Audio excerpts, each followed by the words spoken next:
asamādheravikṣepānna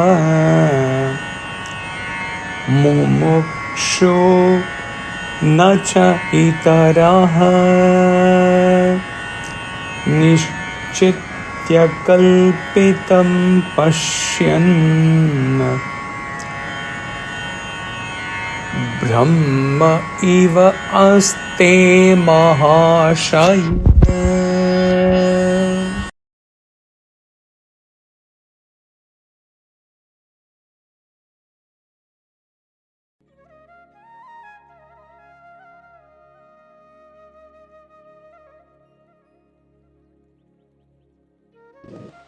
Since the wise one has no agitations and does not practice meditation, he is not an aspirant for liberation, nor is he in bondage. Having known the universe to be a figment of his imagination, even though he sees it, he exists as Brahman itself.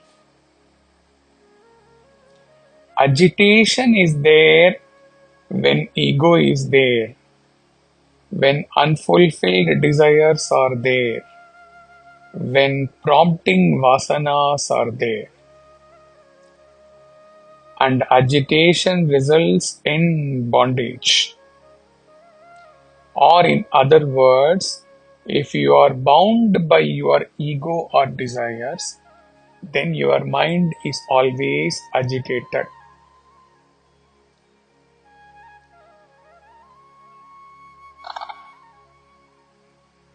How about the man of wisdom, a Jivan Mukta? He is left with no vasanas and desires.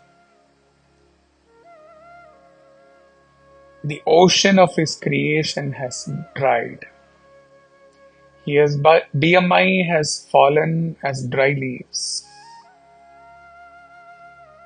His samsara, along with him the jiva, has drowned in the ocean of consciousness. There is nothing which can disturb his state after his ego has been rent asunder. When there is no moment when he is not abiding in self, there is no purpose of him to engage in meditation. The purpose of meditation is to get a glimpse of self, whereas he exists wholly as self. He abides wholly in self.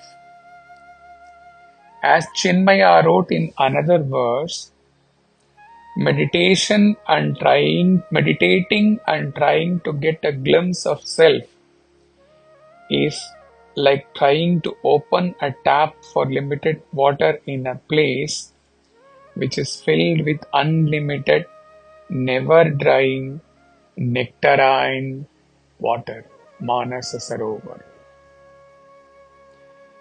He has realized and experienced that the entire universe, if at all he has to tell anything about it, is just an imagination, a superimposition on the reality which he exists as. Here at least sage Ashtavakra says that a Jivan Mukta knows that the universe is a pigment of his imagination. This he has said for the purpose of sadhakas who can relate to anybody's existence only with respect to creation, whereas as the one who has transcended the creation, he can say authentically and truthfully, He is the self of all without all. Nothing exists other than that, or is, or being, or self. Commentary lines. On awakening to the blissful self, he has realized that the world of names and forms that he had experienced prior to realization was nothing but a figment of his own imagination. Figment of his own imagination. He has awakened from the dream of the subject-object world. Even if he now perceives the world, he recognizes it as a magic show. He has now become Brahman. He exists as Brahman itself. Hari Om Tat Sat.